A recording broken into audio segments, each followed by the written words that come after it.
बघा.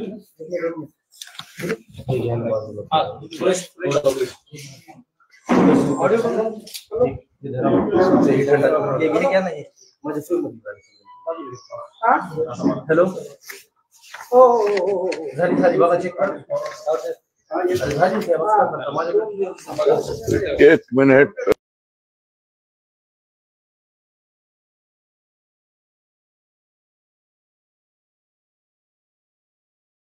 पुरस्कृत एकात्मिक कापूस, सोयाबीन आणि इतर गळीत धान्य उत्पादकता वाढ व मूल्य साखळी विकास योजना ही महाराष्ट्र शासनाने अर्थसंकल्पीय अधिवेशन दिनांक 11 मार्च 2022 म्हणजे यावेळेस हे मवियाचं सरकार होतं.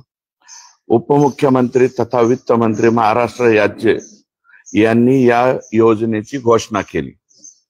या योजनेसाठी सन 2022-23, 23-24 आणि 24-25 या 3 वर्षासाठी 1000 कोटी रुपयाची तरतूद करण्याची घोषणा केली. त्यानुसार कृषी विभागाने विद्यापीठातील तज्ञांच्या सहकार्याने मार्गदर्शक सूचना तयार केल्या.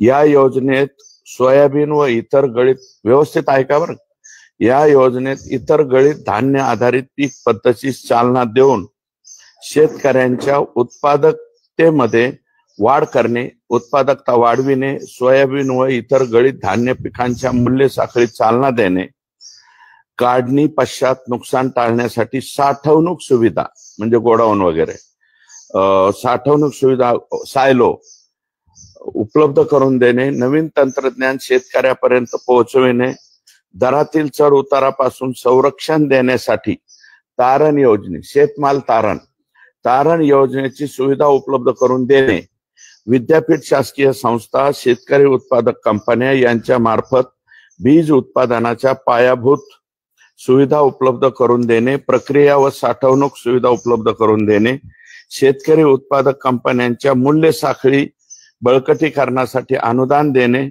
शेतकरी उत्पादक कंपन्यांना वायदे बाजाराशी जोडणे, वखार महामंडळाशी म्हणजे मी मागा म्हणल्यावर एकत्रित साठवणूक सुविधा निर्माण करणे, कारण दर कमी असताना खरोखरच साठवणूक जर केली तर त्याचा फायदा झाला असता. प्रक्रियाधारकांना योग्य दर्जाचा माल पुरविणे, प्रक्रियेमुळे मिळणाऱ्या मूल्यवर्धनाचा हिस्सा शेतकऱ्यांना मिळवून देणे हे या योजनेचे मुख्य उद्दिष्ट होते. उद्दिष्टाच्या बाबी कोणत्या कोणत्या ठरवल्या? पिकांची उत्पादकता वाढ व शेतकऱ्यांची क्षमता बांधणे, याच्यात प्रात्यक्षिक, शेतीशाळा, प्रशिक्षण, प्रक्षेत्र भेटी, प्रचार प्रसिद्धी.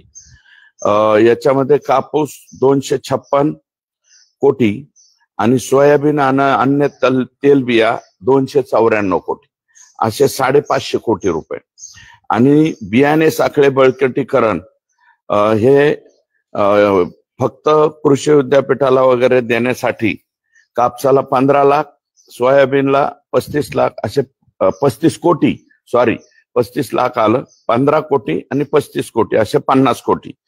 आणि 3 मूल्य साखळी विकास, शेतकरी उत्पादक कंपनी स्थापना व बळकटीकरण म्हणजे फार्मर प्रोड्युसर कंपन्या बळकटीकरण करणे, क्लिनिंग ग्रेडिंग युनिट, गोदाम, सायलो, साठवणूक शेड, तेल घाणे प्रक्रिया युनिट, जैविक निविष्ठा निर्मिती युनिट, बीज प्रक्रिया युनिट, सोयाबीन इत्यादी.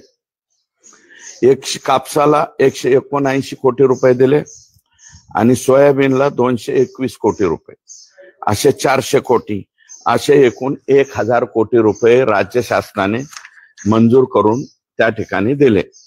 दिनांक 23 ऑक्टोबर, आता बघा याच्यामध्ये 23 ऑक्टोबर रोजीच्या शासन निर्णयानुसार कापूस पिकाच्या उत्पादकता वाढ व मूल्य साखळी विकासासाठी 238 कोटी आणि सोयाबीन आणि इतर तेलबियासाठी 281 कोटी, अशी 520 कोटी 86 लाख तरतूद 23 ऑक्टोबर 2023 लाच, तारखा लक्षात घ्या तुम्ही, 2023 लाच या ठिकाणी दिली. कृषी मंत्री श्री धनंजय मुंडे यांनी मूळ बाबी बदलून खरेदीद्वारे भ्रष्टाचार करण्यासाठी दिनांक 27 डिसेंबर 2023 रोजी अप्पर मुख्य सचिव श्री अनुप कुमार, आयुक्त प्रवीण गेडाम, प्रकल्प संचालक पोखरा परिमल सिंह, कृषी विभाग राज्यातील सर्व संचालक, कृषी सहसंचालक, कृषी विभागातील सहसचिव, उपसचिव व अवर सचिव श्री देवानंद दुधडे, उपमहाव्यवस्थापक MAIDC MCAER प्रतिनिधी कौसाडीकर यांची सह्याद्री अतिथीगृहावर सभा बोलवली, बैठक बोलवली व खर्च कृषी विभागाच्या अर्थसंकल्प व खर्चाबाबत चर्चा केली. या चर्चेत श्री दिलीप झेंडे यांनी कृषी मंत्री धनंजय मुंडे यांना आर्थिक लालच दाखवून मूळ बाबीला बगल देऊन nano urea, nano DAP, DSMS इत्यादी खरेदी करायच्या बाबीवर चर्चा घडून आणली. सन 2022-23 मध्ये वर उल्लेख केलेल्या बाबी नव्हत्या अगोदर तुमच्या लक्षात आला, त्यामुळे या बाबी नव्हत्या. त्यासाठी आयुक्त कृषी यांच्याकडून हा प्रस्ताव शासनाकडे पाठवला. कृषी मंत्री यांच्याशी संगनमत करून 8 फेब्रुवारी 2024 रोजी digital soil moisture sensor DSMS, nano urea, nano DAP, कापूस साठवणूक बॅग इत्यादी घटकांचा समावेश करण्यासंदर्भात शासनाकडे 8 फेब्रुवारी 2024 ला प्रस्ताव पाठवला. यातला आता एक मिनिट, कृषी मंत्री धनंजय मुंडे, त्यांचे OSD डॉक्टर वैभव पवार, खाजगी सचिव प्रशांत भामरे, कृषी आयुक्तालयातील संचालक विस्तार श्री दिलीप झेंडे, संतोष कराड, मंत्रालयातील उपसचिव यांच्या भ्रष्टाचार करण्याचा कट कारस्थानातून मूळ बाबीमध्ये बदल करून व DBT योजनेत सूट देऊन, DBT हे 2017चा GR आहे, DBT द्वारे शेतकऱ्यांना द्यावं, त्याला बगल देण्यात आली. DSMS, nano urea, nano DAP, कापूस साठवणूक बॅग, गोगल गायीचा प्रादुर्भाव रोखण्यासाठी वापरण्यात येणारे कीटकनाशक मेटाल्डिहाइड, बॅटरी ऑपरेटेड फवारणी पंप हे पुढे तुमच्या लक्षात येईल. खरेदी करण्यासंदर्भात 6 मार्च 2024 रोजी बाब बदलासाठी कृषी मंत्री धनंजय मुंडे यांच्या अध्यक्षतेखाली सभा बोलवण्यात आली. त्याचा हा पुरावा हा सुद्धा मी तुम्हाला PDF द्वारे देतो. ही बैठक कुठे बोलावली, काय बोलावली ते.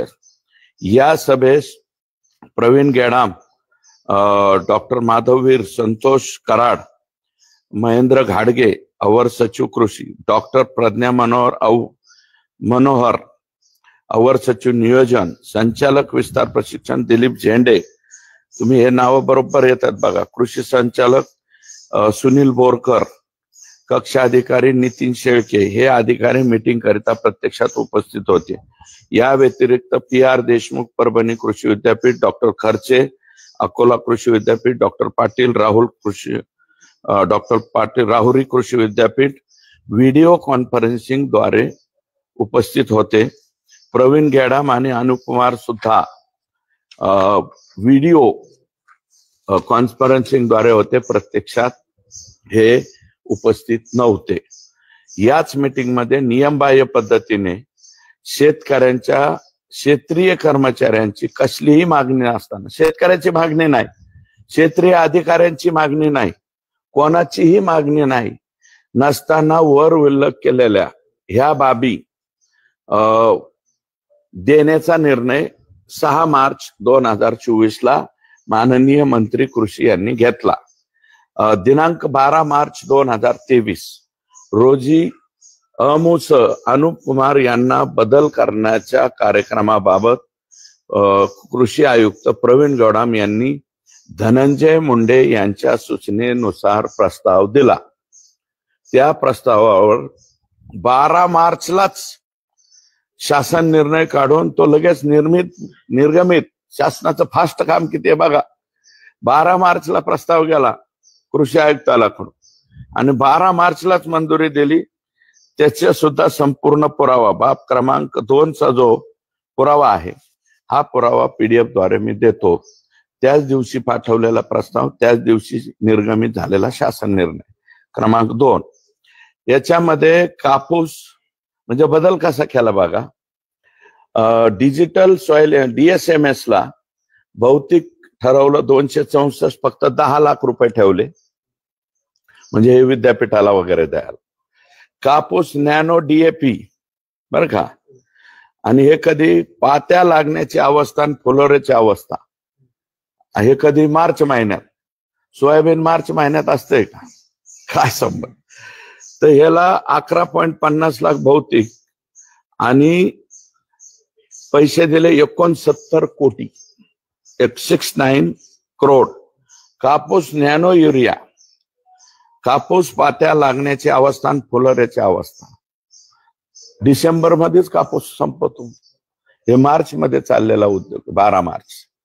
11.50 लाख भौतिक ठरवलं, 25 कोटी 88 लाख दिले. आणि कापूस साठवणूक बॅग पहिली रक्कम किती होती, 172 कोटी. आता ही 172 कोटी कशी फिरवली बघा, कुणीकडून कुणीकडे फिरवली. कापूस साठवणूक बॅग 1250 रुपये प्रति बॅग आणि संख्या 6,18,032, 77 कोटी 25 लाख, एकूण 172 कोटी 23 लाख. हा आकडा या ठिकाणी बरोबर आणला. सोयाबीन आणि इतर तेलबिया, सोयाबीन मध्ये नॅनो DAP फुले सुरू होण्याची अवस्था 600 ते 500 प्रति पॅक. इथं 7,74,829 शेतकरी ठरवला गेला, 46 कोटी. सोयाबीन नॅनो युरिया, पहिला DAP नॅनो युरिया 7,74,000, 17 कोटी 43 लाख. मेटाल्डिहाइड कीटकनाशक गोगल गायीचा प्रादुर्भाव रोखण्यासाठी, ऍक्च्युअल हे घेऊ नका असं सुनील केंद्रेकरांनी पत्र पाठवलं होतं, ते पुढे मी दाखवतो. तर ते 2,50,000 शेतकरी ठरवले, 25 कोटी. आणि बॅटरी ऑपरेटेड फवारणी पंप, छोटी अवजारे, किट इत्यादी नॅनो युरिया DAP फवारणीसाठी 1,500 रुपये प्रति पंप, हे 5,39,000, 80 कोटी. हे 80 कोटी रुपये इकडे फिरवले. म्हणजे गोडाऊन गेलं, तुमचं कापसाचं काय, शेतकऱ्यांना प्रचार प्रसिद्धी, हे सगळं मातीत गेलं. हे फक्त खरेदीवर आलं. आणि ती सगळी खरेदी किती आहे, 342 कोटी. आयुक्त कृषी श्री प्रवीण गेडाम यांनी अमुस अनुप कुमार यांना पत्र क्रमांक 78 15 मार्च नुसार महाराष्ट्र कृषी विकास मंडळ व इतर खरेदी करायच्या बाबीमध्ये महाराष्ट्र शासनाने DBT धोरण स्वीकारल्यापासून शासकीय योजना मार्फत थेट खरेदी करण्याची मुभा देण्यात आलेली आहे, हे नमूद केलंय. प्रवीण गेडाम यांनी नमूद केलंय की हे DBT द्वारेच द्यावं लागेल. एवढं सगळं होऊन सुद्धा परंतु शासनाने मात्र, म्हणजे यांनी सांगितलं नाही आम्ही सांगतो तेच हे करा. आणि 12/9/2017 एक शासन निर्णय की DBT शिवाय शेतकऱ्यांची कुठलीही कसली खरेदी करून नये, परंतु वर उल्लेख केलेल्या बाबीमध्ये खरेदी करता येत नाही. हे कोणाचं आहे, माझं नाही, आयुक्त गेडाम साहेबांनी त्या ठिकाणी लिहिलेलं आहे. त्या शासन निर्णयाच्या अटीमध्ये हे बसत नाही, हे पण क्लिअर सांगितलं. तर महाराष्ट्र शासनाने वित्त विभागाचे परिपत्रक 18 मार्च 2017 ते पण देतो मी तुम्हाला PDF मध्ये. केवळ अनुदान व्यपगत होऊ नये म्हणून सो अँड सो केलं आणि खरेदीच्या प्रस्तावांना या 15 फेब्रुवारीला यांनी सांगितलं या खरेदीच्या प्रस्तावांना मंजुरी देऊ नये असं क्लिअर कट या ठिकाणी म्हणलंय. असा स्पष्टपणे उल्लेख केलेला असतानाही उपसचिव संतोष कराड यांनी शासनाचे पत्र क्रमांक 20/22/39 भाग 1 4 16 मार्च 2024 रोजीच्या पत्रानुसार माननीय मुख्यमंत्री यांनी दिलेल्या मान्यतेनुसार, म्हणजे मुख्यमंत्र्यांची सुद्धा 12 मार्चला इकडे GR काढलं की 16ला लगेच जाऊन गडबडीमध्ये सही घेतली. ऍक्च्युअल मुख्यचा पुरावा माझ्याकडे आहे 16 मार्च 2024 हे सुद्धा PDF द्वारे तुम्हाला देतो. याच्यामध्ये असलं काहीही करण्याच्या पूर्वी माननीय CS यांच्या अध्यक्षतेखाली एक कमिटी आहे, आणि त्या कमिटीने CS चीफ सेक्रेटरी यांच्या मान्यतेशिवाय मुख्यमंत्र्यांकडे ही फाईलच जाऊ शकत नाही. गडबडीमध्ये मुख्यमंत्र्यांकडे फाईल नेली आणि त्यांची सही घेऊन संतोष कराड यांनी नॅनो युरिया, नॅनो DAP आणि गोगलवाईचा प्रादुर्भाव सदरच्या निविष्ठांसाठी निधी महाराष्ट्र कृषी विकास महामंडळ MAIDC आणि तत्सम संस्थांना अग्रिम स्वरूपात तात्काळ उपलब्ध करून द्यावा. अग्रिम मोबिलाइज ऍडव्हान्स देण्याचा. आणि बाब क्रमांक मी दिले ना आता तुमच्याकडं 3 हे तुमच्याकडे दिलेले आहे. वरील एक निविष्ठा घटकांच्या पुरवठ्यासाठी 12 सप्टेंबर 2017 शासन निर्णयाने इतर कीटकनाशके, सूक्ष्म सिंचनाची साधने, सिंचनाची निविष्ठांचा पुरवठा करावयाच्या ऐवजी अनुज्ञेय अनुदानाची रक्कम बँक खात्यात रोख जमा करण्याचा शासन निर्णयातील तरतुदी सूट देण्यात येत आहे, अशी ऑर्डर त्या ठिकाणी काढली. आता पुरावा क्रमांक 4 हा सुद्धा मी आपल्याकडे देतो. याच्यामध्ये काय म्हणलंय की 14 फेब्रुवारी 2024च्या खरेदीबाबतच्या तरतुदीस सूट देण्यात येत आहे. परंतु नियोजन विभागाच्या 12/4/2018 नुसार DBT मधून सूट मिळवण्यासाठी मुख्य सचिव यांच्या अध्यक्षतेखाली छाननी समिती स्थापन करून, जर सूट द्यायची असेल स्थापन करून, त्यांच्या निर्देशानुसार DBT मधून सूट मिळवण्याकरता माननीय मुख्यमंत्री यांची परवानगी आवश्यक असताना देखील अशा प्रकारची परवानगी घेण्यात आलेली नाही. माननीय मुख्यमंत्र्यांच्या हे पण तुम्हाला मी देतो. CS यांची परवानगी घ्यायला पाहिजे होती, ती परवानगी घेतलेली नाही. डायरेक्ट CM साहेबांची सही आली. पुरावा क्रमांक 5 अग्रिम मागणी केलेली. यांनी कितीला केली? 121 कोटीची मागणी केली MAIDC. 121 कोटीची निधी मागणारं पत्र कधी दिलंय? 15 मार्चलाच, बर का. आणि लगेच 15 मार्चला अग्रिम देण्याचे आदेश सुद्धा काढले. देवानंद दुधडे विकास महामंडळाचे. त्याच्यानंतर सन 23-24च्या परत किती पैसे मागितले? 28 मार्चला पैसे मागितले, 31 मार्चला लगेच दिले. 143 कोटी रुपये अग्रिम कृषी आयुक्तालयाकडील मंजुरी आदेश दिनांक 31 मार्च. पैसे कधी दिले? 28 मार्चला मागितले, 31 मार्चला देऊन टाकले, लगेच पैसे देऊन टाकले. दिनांक 20 ऑगस्ट 2024 रोजी तत्कालीन कृषी मंत्री धनंजय मुंडे यांच्या अध्यक्षतेखाली मंत्रालय मुंबई येथे कापूस सोयाबीन ही जी बैठक झाली होती, या बैठक संपन्न झाली. जयश्री भोज सचिव कृषी, आता सचिव बदलले, वी राधा बदलल्या, गेडाम साहेब बदलले, अनुप कुमार बदलले, रवींद्र बिनवडे बदलले. म्हणजे जे जे अधिकारी यांना आडवं पडेल त्याला लगेच बाजूला काढला. संतोष कराड उपसचिव, यातले काही काही नावं वारंवार येत आहेत.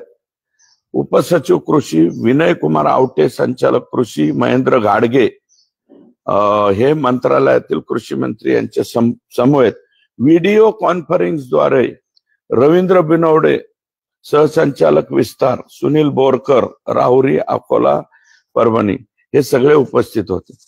300 कोटी या सभेमध्ये 300 कोटीपेक्षा जास्त निधीची आवश्यकता असल्याने कृषी मंत्री धनंजय मुंडे यांनी 10 ऑक्टोबर 2024च्या 100% अनुदानावर थेट वितरित करण्याकरता 13 सप्टेंबर 2024 रोजी 331 कोटी रुपयांचा प्रस्ताव संचालक विस्तार विनय आवटे यांनी सादर केला. श्रीमती प्रतिभा पाटील उपसचिव यांनी 500 कोटी रुपये अतिरिक्त निधी देण्याच्या मान्यतेस निर्णय शासन निर्णयाद्वारे जाहीर केला आणि दोनही अग्रिम रक्कम 264 कोटी 93 लाख अग्रिम देण्यात आलेला आहे. कोणाला? महाराष्ट्र कृषी उद्योग विकास महामंडळाला. त्याच्यानंतर बाब क्रमांक 7 हा 5वा पुरावा माझ्याकडे आहे अग्रिमचा. 6वा पुरावा सुद्धा आहे. पीडीएफ देतो डिटेल, म्हणजे ह्या तारखेला मागितलं की ह्या तारखेला, म्हणजे आज अर्ज न उद्या कर्ज. काही बँकांची जाहिरात असते ना, आज अर्ज उद्या कर्ज किंवा 2 तासात कर्ज. काही काही ऑनलाईन सुद्धा कर्ज देतात. त्याच्यापेक्षा सुद्धा महाभयंकर प्रकार आहे. 28 तारखेला ऍडव्हान्स मागायचा द्यायचं. मोबिलाइज ऍडव्हान्स 1995 साली मला वाटतं कृष्णा कोरे महामंडळामध्ये मोबिलाइज ऍडव्हान्स वरून प्रचंड मोठं राजकारण झालं होतं.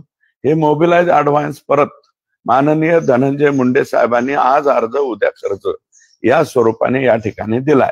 आणि त्यात काय काय चुका करून ठेवल्या ते मी पुढं या ठिकाणी आपल्याला सांगतो. महाराष्ट्र राज्य यंत्रमाग महामंडळ मर्यादित यांनी देखील 77,45,00,000 रुपयाची आवश्यकता असल्याचे पत्र कृषी विभागाला दिले 16 मार्चला. कृषी आयुक्तांनी 31 मार्चला लगेच निर्गमित करून टाकले. 28 मार्चला 16 मार्चचा GR बॅगा द्यायच्यात ना, बॅग 6 बांधाची बॅग 577 ला पुढे येईल. तर त्याचा 77 कोटी रुपयाचा 31 मार्चलाच पैसे ऍडव्हान्स या ठिकाणी दिले. तुम्ही बघा ना, मग ह्याचं टेंडर कधी झालं, काय झालं ते पण पुढच्या बाबी. बॅटरी ऑपरेटर स्प्रे पंप बाजारात या पंपाची किंमत 1500 रुपये महत्तम, परंतु महामंडळाने 3,425 रुपये आणि 60 पैसे किंमत लावलेली आहे.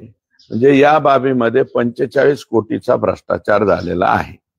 हा जो काही पुरावा क्रमांक 7 आहे तो पण मी आपल्याला या ठिकाणी देतो पीडीएफच्या माध्यमातून. दुसरं, बॅटरी ऑपरेटर स्प्रे पंप निविदेमध्ये निविदेचा विषय वेगळा दाखवलेला आहे.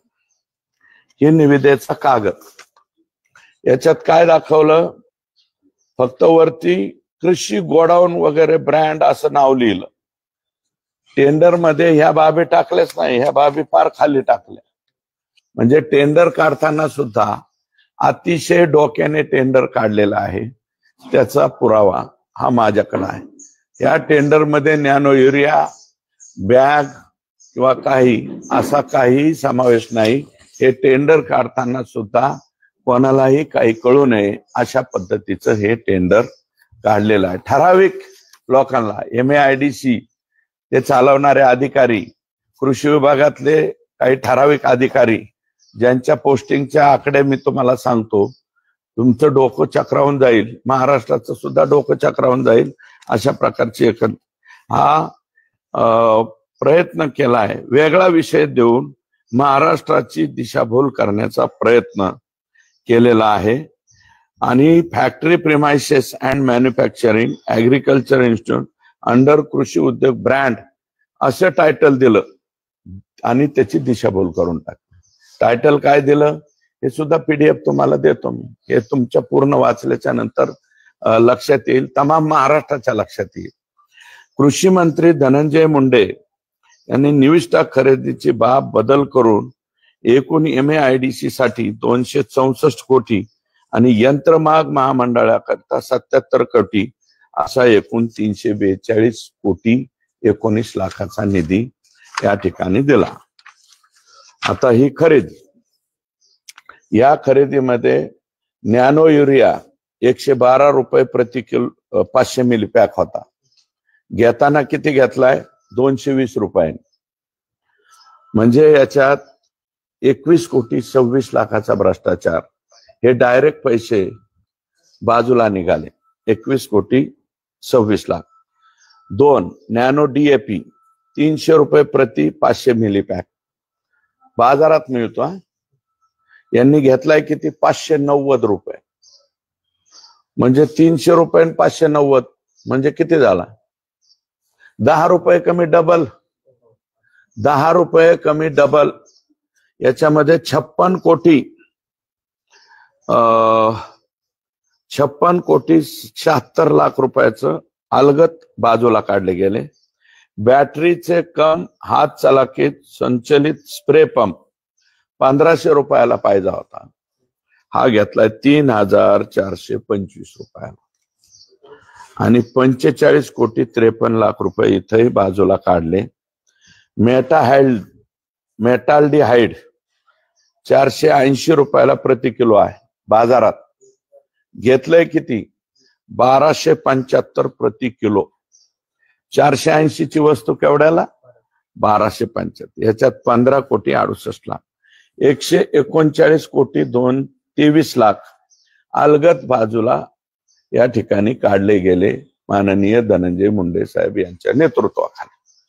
त्याच्यानंतर कापूस साठवणूक बॅग 577ला प्रति बॅग 6 बेल्ट असलेली मिळते बाजारात.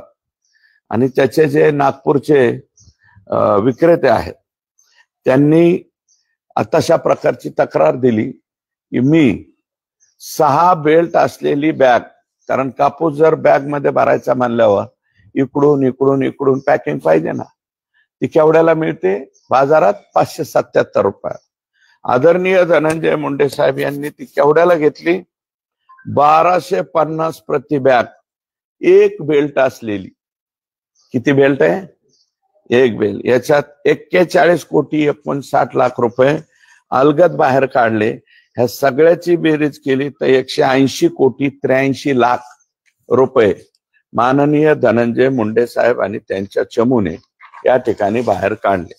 आता पुढचं वाचू का? 1-2च पानं राहिले. नॅनो डीएपी म्हणजे आता तेच आहे हे 1,250.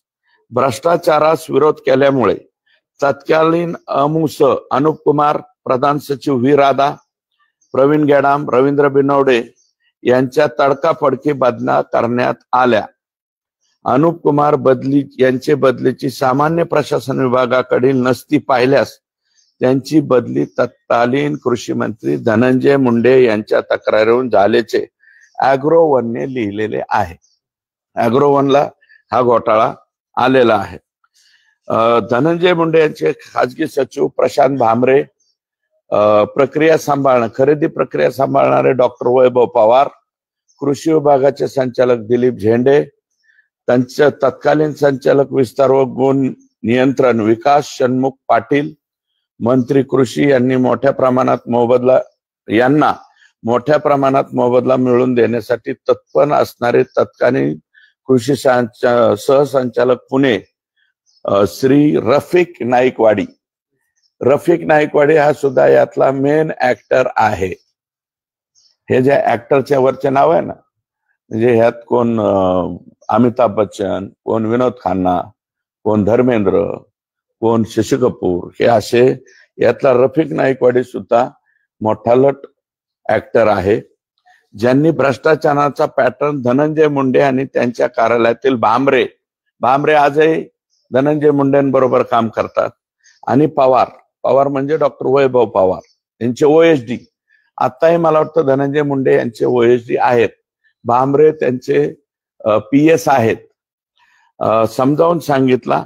या भ्रष्टाचाराच्या कार्यक्रमासाठी MAIDC doctor Mahesh Gondavale, MAIDC चे सुरेश सोनवणे, महेंद्र धांडे, सुजित पाटील, देवानंद दुधडे, महाराष्ट्र राज्य श्रीकृष्ण पवार, उपलेखापाल यांनी भ्रष्टाचारासाठी स्वतःचे 20% भागीदारी, ह्या सगळ्यांची 20% आणि 80% रक्कम श्री धनंजय मुंडे कृषी मंत्री यांना वाटप करून दिली.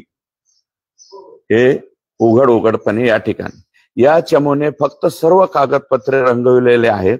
ही सर्व कागदपत्र ही भ्रष्टाचार लपविण्यासाठी बनवलेले आहेत. माननीय न्यायालयाला, माननीय लोकायुक्त कार्यालय याच्यामध्ये काही हे आहेत. हे बघा, हे जे डॉक्युमेंट आहेत यात काही PIL दाखल झालेले आहेत. त्या PIL ची सुद्धा कागदपत्र दिशाभूल करणारी माहिती हे लोक सादर करीत आहेत. म्हणजे कोर्टाला सुद्धा खोटी माहिती द्यायची, लोकायुक्ताला सुद्धा खोटी माहिती द्यायची आणि त्यासाठी शेतकरी स्तरावर दिलेल्या निविष्ठाची गुणवत्ता तपासणी करण्यासाठी SIT स्थापन करण्यात यावी अशा प्रकारची माझी या ठिकाणी विनंती आहे. Nano urea, nano DAP Panjabrao कृषी विद्यापीठ अकोला येथील शास्त्रज्ञांनी खताची शिफारस नसल्याने खरेदी करू नये. कुणी म्हणलंय? पंजाबराव देशमुख कृषी विद्यापीठाच्या कुलगुरूंनी पत्र पाठवलंय, खताची शिफारस नसल्याने खरेदी करू नये असा सल्ला दिलेला होता. शिवाय गोगलगाई वर्गीयमुळं जे नुकसान होतंय, विभागीय आयुक्त तत्कालीन त्यावेळेचा औरंगाबाद, आताचं संभाजीनगर, सुनील केंद्रेकर यांच्या अध्यक्षतेखाली समिती नेमण्यात आलेली होती.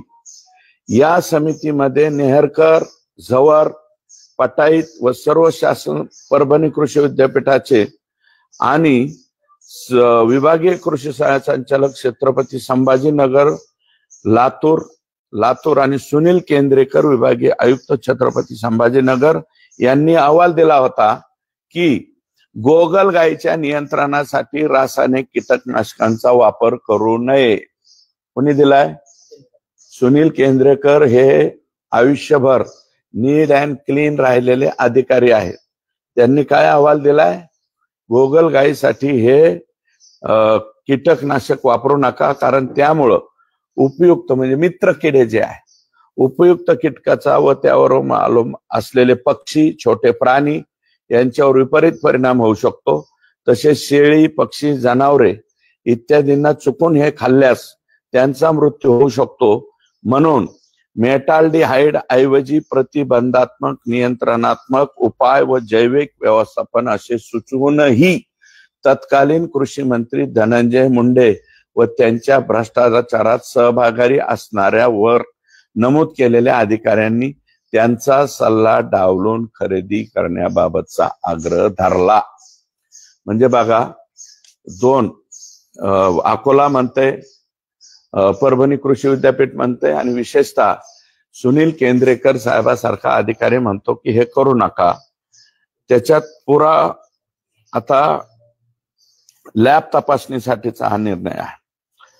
भारत म्हणजे वाईट ह्याचं वाटतंय, भारत देशात या तपासणी करिता म्हणजे हे जे साहित्य वापरायचे फक्त 13 प्रयोगशाळा उपलब्ध आहे. परंतु कृषी विभागाने नॅनो युरिया, नॅनो डीएपी खरेदी केलेलं एकही नमुना न काढता, एकही नमुना न तपासता नॅनो युरिया, नॅनो डीएपी चांगल्या प्रतीचे असल्याने तत्कालीन कृषी मंत्री धनंजय मुंडे यांच्या सूत्रावरून जिल्हा स्तरावरून तसे प्रमाणपत्र देऊन हा भ्रष्टाचार लपविण्याचा प्रयत्न केला. वाईट याचं वाटतं, इफको मोठी कंपनी आहे. आपल्याला केंद्र सरकारला यांनी पत्र पाठवलंय, राज्य सरकारने. हे पत्रच माझ्याकडे आहे, 7 ऑक्टोबर 2024. केंद्र सरकारने त्याच्या आधी 7 ऑक्टोबरला लिहिलं नाही, 7/11 पत्र लिहिलंय. त्याच्या आधी केंद्र सरकारने 29 ऑक्टोबर 2024 ज्या 13 लॅब आहेत त्यातली आपल्या वाट्याला कोणती लॅब दिली? Institute of nano science and technology, Mohali, Punjab. इकडून तुम्ही कोणतेही प्रमाणित करून घ्या. म्हणजे हे नॅनो युरिया, नॅनो डीएपी कुठं पाठवायला पाहिजे होते? मोहालीला पाठवायचे. मोहालीला पाठवण्याची तसदी घेतली नाही, फक्त पत्र कृषी विभागाने 7/11 पाठवलंय. आणि परत यांनी पाठवले 18/11/2024 केंद्र सरकारने यांना institute of nano science technology sector 81 Mohali, Punjab हे परत पाठवलंय. या पत्राचा सुद्धा PDF मध्ये मी आपल्याला उल्लेख करून. वाईट याचं वाटतं, इफको मोठी कंपनी आहे. मोहाली कडून तपासायच्या ऐवजी इफको कंपनीने 22/11/2022 खरेदी कधी करताय तुम्ही? आता 31 मार्च 2024. आणि रिपोर्ट कधीचा जोडलाय? कुठला जोडलाय?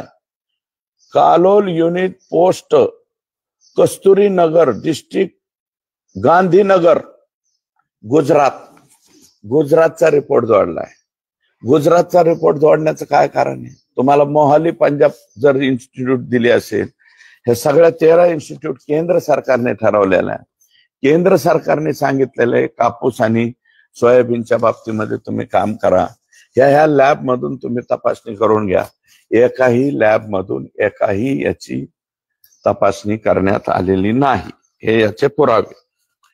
त्याच्यानंतर म्हणजे पुरावा क्रमांक 9,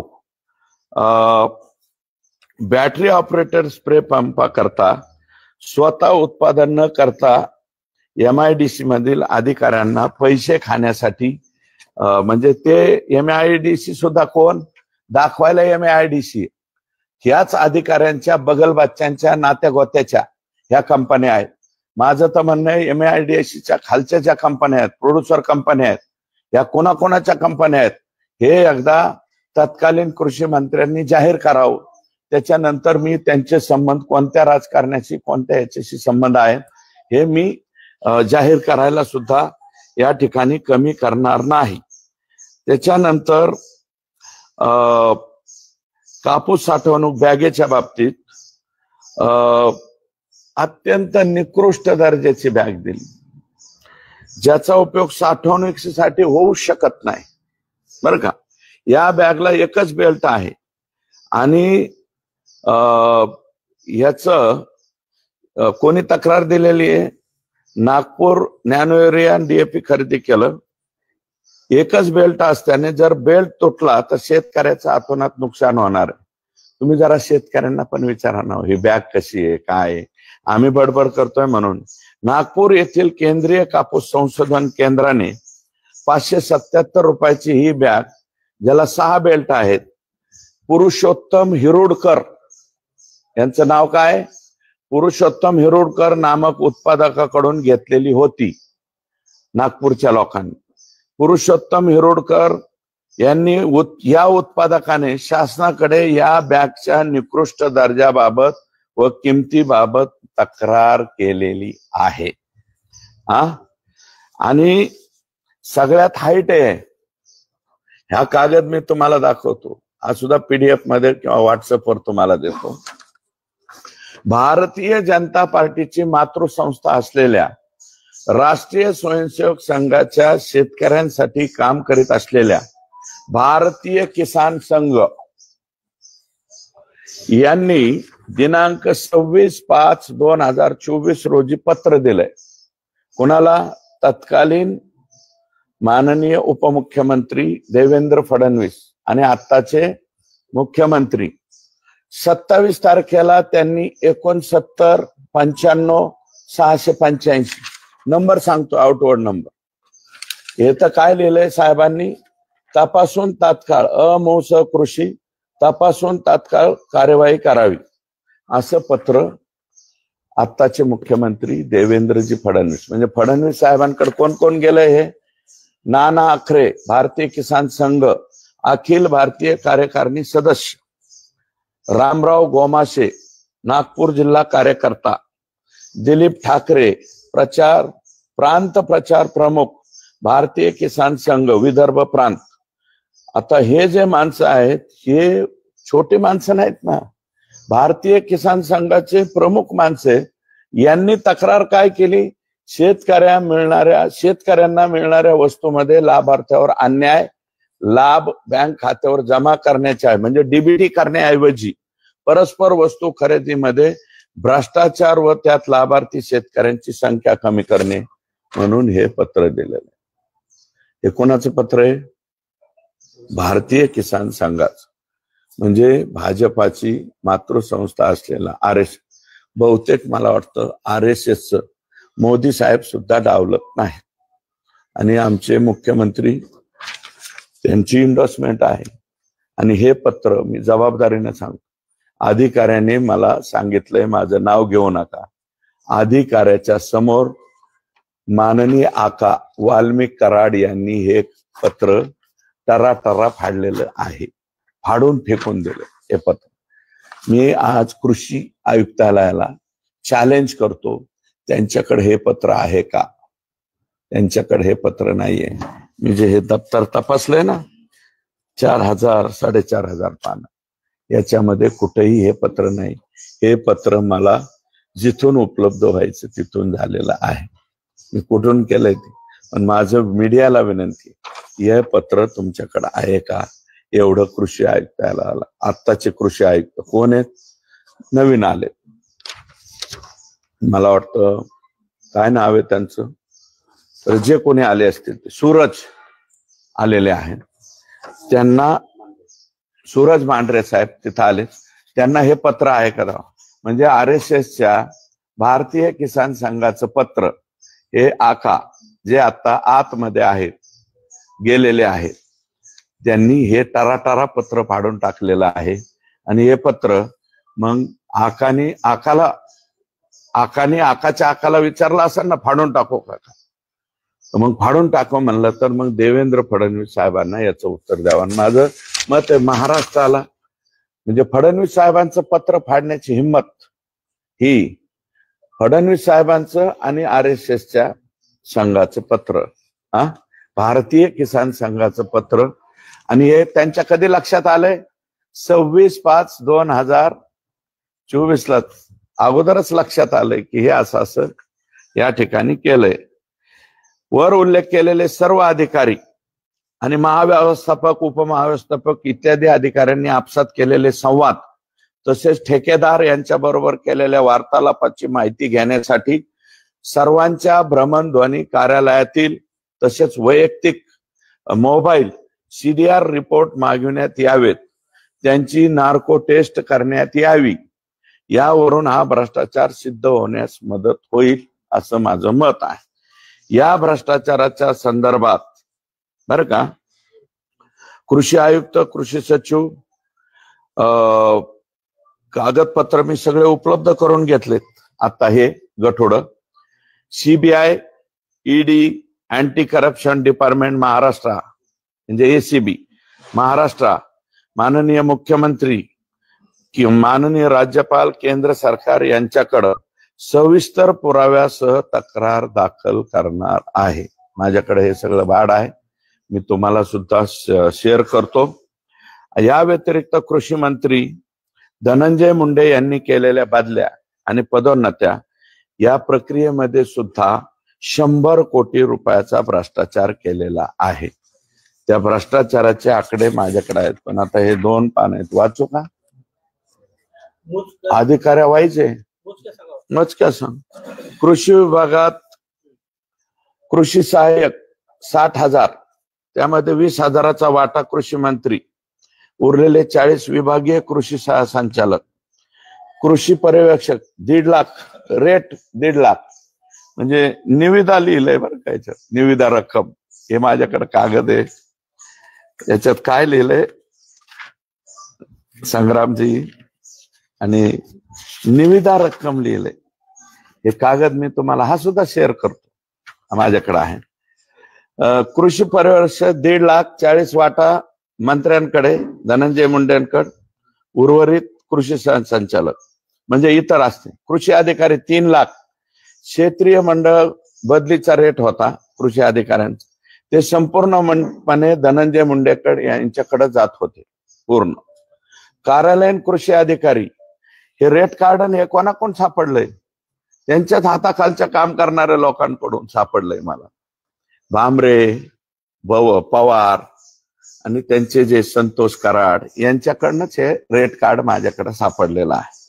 कार्यालयीन कृषी अधिकारी 2 लाख, संपूर्णपणे मंत्री. तालुका कृषी अधिकारी 5 लाख, संपूर्णपणे धनंजय मुंडे. कार्यालयीन तंत्र अधिकारी, मी हे खोटं बोलत नाही, हे तुम्ही जाऊन काही अधिकाऱ्याला आणि कर्मचाऱ्याला सुद्धा विचारा. 4 लाख तंत्र अधिकारी धनंजय मुंडेकडे यांच्याकडे जात. उपविभागीय कृषी अधिकारी 7 लाख, टोटल मंत्री.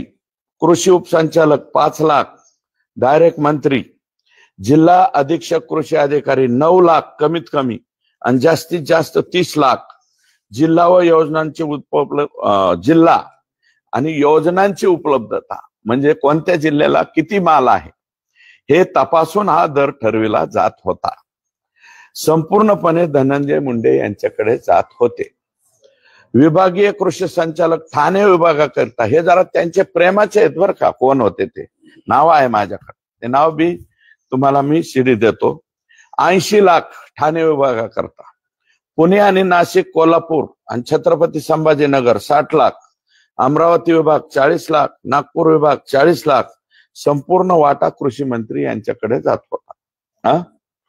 संचालक पदाकरिता संचालक निविष्ठा व गुण नियंत्रण सगळ्यात जास्त काय आहे, टेस्टिंग जिथे आहे ना तिथं माल जास्त काढण्यात आलेला आहे. 5 कोटी रुपये इतर संचालक 2 लाख. हे 5 लाख आहे का 5 कोटी नाही भाऊ. 2 आणि 2 4 आणि 3 7 7 शून्य म्हणजे मग संचालक पदाकरता संचालक निविष्ठा व गुण नियंत्रण 5 कोटीचा रेट डायरेक्ट. इतर संचालकांचा रेट 2, ह्याच्यात बी 2 कोटी संपूर्ण वाटा कृषी मंत्री यांचे 2 कोटी आहे. 2 आणि 2 4 7 शून्य आहेत. माझं गणित जरा कच्च आहे, तुम्ही थोडस पक्क करून द्या अशी माझी विनंती आहे. संचालक निविष्ठा व गुण नियंत्रण कार्यालयातील तंत्र अधिकारी खाते 1 कोटी रुपये, कृषी अधिकारी खाते 60 लाख, तंत्र अधिकारी बियाणे 25 लाख, कृषी अधिकारी बियाणे 15 लाख, कृषी उपसंचालक बियाणे 80 लाख, तंत्र अधिकारी कीटकनाशके 50 लाख, कृषी अधिकारी कीटकनाशके 30 लाख, विभागीय कृषी सहसंचालक तंत्र अधिकारी गुण नियंत्रण बघा विभाग पुणे, ठाणे, छत्रपती संभाजीनगर, नाशिक 1 कोटी, उर्वरित सर्व विभाग 50 लाख. त्यांच्यानंतर त्यांच्या अधीनस्थ कार्यरत असणारे कृषी अधिकारी विभाग सर्व विभाग 30 लाख.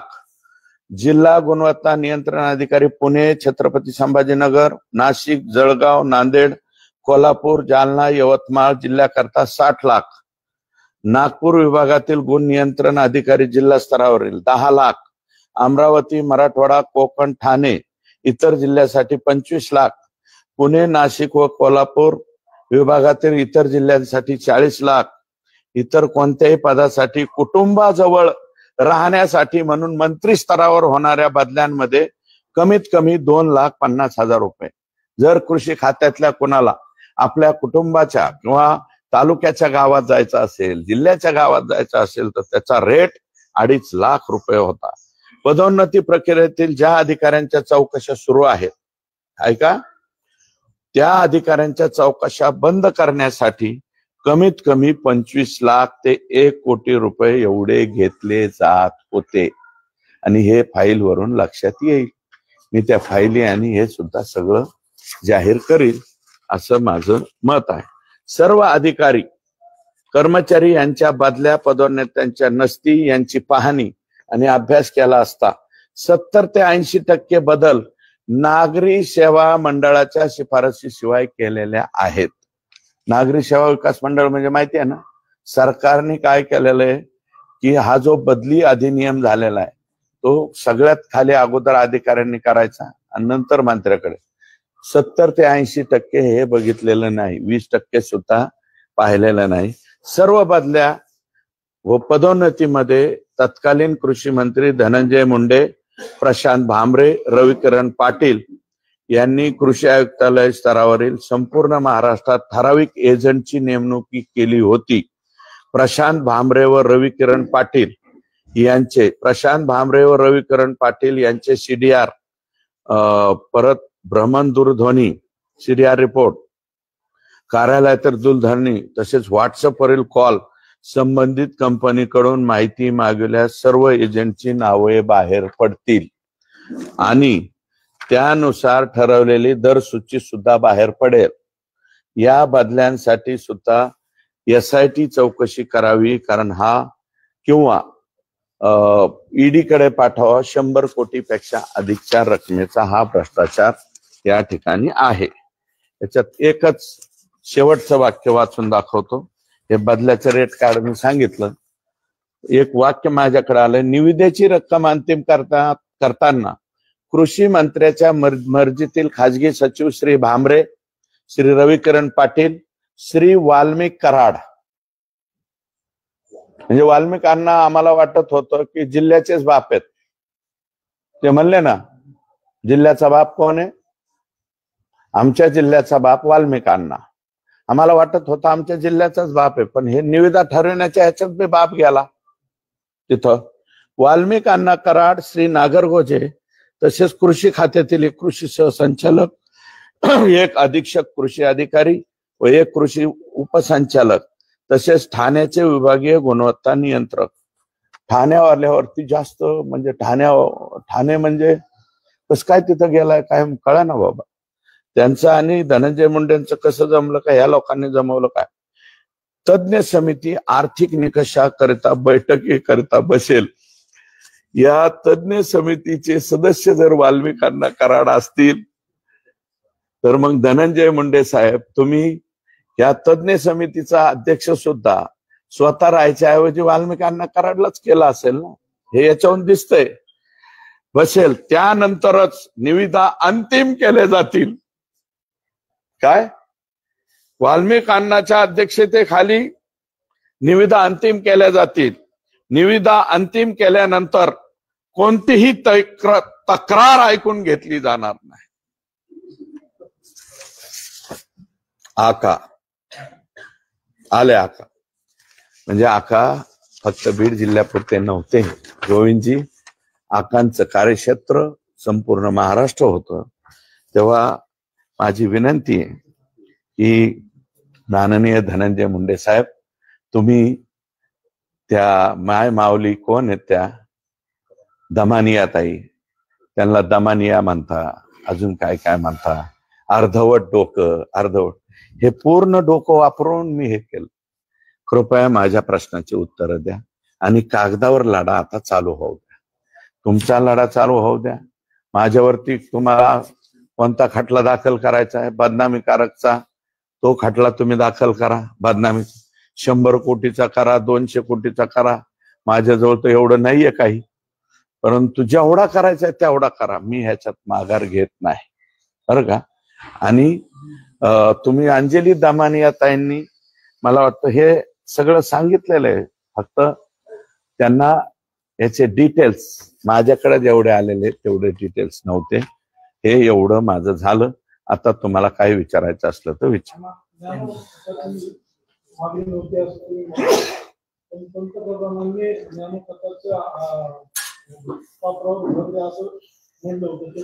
एक मिनिट ऐका, ते कुठं म्हणलं होतं ते दुसरीकडे. इथं त्या खत वापरा सगळं करा, परंतु तुम्ही लॅबची परमिशन घेतले का? प्रधानमंत्र्यांचं वाक्य दुसरीकडचं आहे. इथं लॅबची परमिशनच नाही ना. मोहालीच्या लॅबची परमिशन घ्यायला पाहिजे होते ना. तुम्ही कसं काय आणि बाप कश काय बदलल्या? अरे गोडाऊन बांधा ना. शेतकऱ्याचे 3-3 वर्ष शेतकरी सोयाबीन घरामध्ये ठेवतो. बीड जिल्ह्यात ठेवत नाही का? आपल्याकडे ठेवतो. त्याचं कारण काय की शेतकऱ्याकडे साठवणुकीला नाही येत. कमी दर असले की मला एका शेतकऱ्याने दाखवलं होतं पहिल्या ह्या वर्षीचा सोयाबीन हे मागच्या वर्षीचं आणि त्याच्या मागच्या वर्षी असं दाखवलं. बाबी सगळ्या बदलण्यात आलेल्या आहेत आणि प्रधानमंत्र्याचे निर्देश नाही आहेत. प्रधानमंत्र्याचे पहिलेचे निर्देश हे आहेत की ह्या बाबींवर खर्च करा. ह्या बाबी सगळ्या बदललेल्या आहेत. हा पुढं तुम्ही हे जे आता सगळं मांडलंय ते कागदावरती आहेच, पण मग याची तुम्ही पुढे तक्रार केली का करणार आहात? आत्ताशी डॉक्युमेंट मला मागून घ्यायला 2 आठवडे लागले. डॉक्युमेंट मागून आता मी सांगितलं ना, CBI, ED, राज्याची SCB, त्याच्यानंतर मुख्यमंत्री महोदयांशी बोलेल मी. आणखी कोणती एजन्सी त्याच्याकडे मुख्यमंत्र्यांकडे तक्रार करेल. आणि मुख्यमंत्र्यांचंच पत्र फाडलंय ना. कुठं आहे? मुख्यमंत्र्यांचंच पत्र फाडलंय ना. मी मुख्यमंत्र्यांना दाखवतो ना, साहेब हे तुमचं मुख्यमंत्र्याचं नाही, राष्ट्रीय स्वयंसेवक संघाचे जे भारतीय किसान संघ आहे बरं का, ही संलग्न आहे ना RSS, यांचं पत्र फाडलंय ना. मग आता काय करायचं ते तुम्हीच निर्णय घ्या ना. आम्हाला काय करायचं? आणि एका अधिकाऱ्याने मला नाव न सांगण्याच्या अटीवर सांगितलं हे माझ्या समोर पत्र घेऊन फाडलंय. ते बी आकाने फाडलंय आणि आका ह्याच्यात होते. हे PDF देतो ना तुम्हाला. उर्च कमिटी टोटल किती कोटी हा घोटाळा 180 कोटी आणि प्लस इकडचा नाही, मी तुम्हाला दाखवलेला आहे तो 180 कोटी 83 लाख आणि इकडचा याच्यातला 20-25 कोटीचा आहे. नाही 25 कोटी 180 कोटीचा इकडचा आणि इकडचा 100 कोटीचा आणि बॅगचा 25 कोटीचा, असं जवळजवळ 200 आणि हा 100 300 कोटी रुपयापर्यंत भ्रष्टाचार जातो. हा 300 कोटी जातो. मी पीडीएफ देतो ना, मी तुम्हाला सगळ्या मीडियाला देतो, त्याच्यानंतर प्रिंट मीडियाला बी देतो. हे सगळं माझ्याकडे आहे. याचे खुलासे धनंजय मुंडे साहेबांनी करावेत असं माझं मत. आणि त्यांनी म्हणले ना अंजलीताई दमानियांवरती हे दाखल करतो, त्याच्याऐवजी माझं म्हणणं आहे माझ्यावरती खटला दाखल करा. त्या खटल्याला सामोरं जायची माझी तयारी आहे. 100 कोटीच्या वर हे आकडेवारी आहेत. हे पीडीएफ देतो ना तुम्हाला. 100 कोटीच्या वर 100% गोळा केले. आणि म्हणूनच तर अर्धा मराठवाडा पाण्याखाली बुडालेला असताना, कमराहित शेतकऱ्याच्या कापसात पिकात पाणी असताना रश्मिका मंडाना आणायचं सुधारतंय ना. रश्मिका मंडाना कोणत्या काळात आल्या? अरे अख्खा मराठवाडा पाण्याखाली बुडाला होता. हिंगोली गेलं, परभणी गेली, बीड गेलं निमार्ध म्हणजे पलीकडचा पाठ, संभाजीनगर गेलं, जालना गेलं, नांदेड गेलं पाण्याखाली, सगळा धाराशिव गेलता, लातूर गेलता. हाहाकार उडाला. या हाहाकाराच्या काळात तुम्ही रश्मिका मंडानांना आणू नये असं माझं मत नाही, पण कोणत्या काळात आणता? कृषी मंत्री महोदय, तुमचं स्वतःचं लक्ष कुठं होतं? हा, सगळेजण सगळीकडून दाखवत होते ना मीडियावरती, सगळा मराठवाडा पाण्याखाली गेलाय, सगळ्याचं वाटोळ झालंय, अमकं झालंय, चमकं झालं. त्या काळात तुम्हाला रश्मिका मंडानाचा कार्यक्रम आठवतो म्हणल्यावर मग सांगायचं काय? तुमचं नेमकं चाललंय काय? असा एकंदरीत प्रश्न त्या ठिकाणी निर्माण होतो. जसं आपण आधी बोललं होतं की बीडचं जे पालकमंत्री पद आहे ते भाड्याने देण्यात आलं होतं, तसं शेवटचं जे पान वाचलंय याच्यावरून तुम्ही समजायचं की यांचं कृषी मंत्रीपद सुद्धा भाड्याने आकांकडेच दिलेलं होतं. कारण आकांशिवाय फायनल करायचं नाही असं याच्यामध्ये हे जे इतिवृत्त आलेलं आहे, हे जे रेट कार्ड आलेलं आहे सगळ्या अधिकाऱ्यांचं, हे रेट कार्ड मला इकडून तिकडून नाही, धनंजय मुंडे साहेबांच्या विश्वासातल्याच एका माणसाच्या हातातले डायरीतला कागद माझ्या हाती लागलाय आणि तो मी तुमच्या सर्वांच्या पुढे सांगतोय. हे लिहिलंय कोणी त्यांचं आणि याची सुद्धा पीडीएफ देतो मी तुमच्याकडे. ही टाका. माझं म्हणणं आहे स्पष्टपणे लोकांच्या पुढे टाकली पाहिजे असं माझं मत आहे. त्यांनी पत्रकार परिषदेत उत्तर त्याला दिले नाही, त्यांना बदनामी मिळली आणि नंतर पुन्हा तुम्हाला त्यांनी त्या दिवशी पत्रकार परिषद घेतली, पण त्याला म्हणले खटला मी दाखल करेल, पण केला नाही. माझं म्हणणं असं आहे दमानियाताईंवरती करावा. दमानियाताईंनी यातल्या काही बाबी सांगितलेल्या आहेत, फक्त त्यांच्याकडे पुराव्यानिशी नव्हतं. काही पुरावे दिले ना, त्यांनी पण दिले, अंजलीताईंनी पण दिले, पण माझ्याकडे काही पुरावे आहेत ते मी दाखल केले. आता ह्याच्यावरती उत्तर त्यांनी द्यावं आणि नसेल तर माझ्यावरती खटला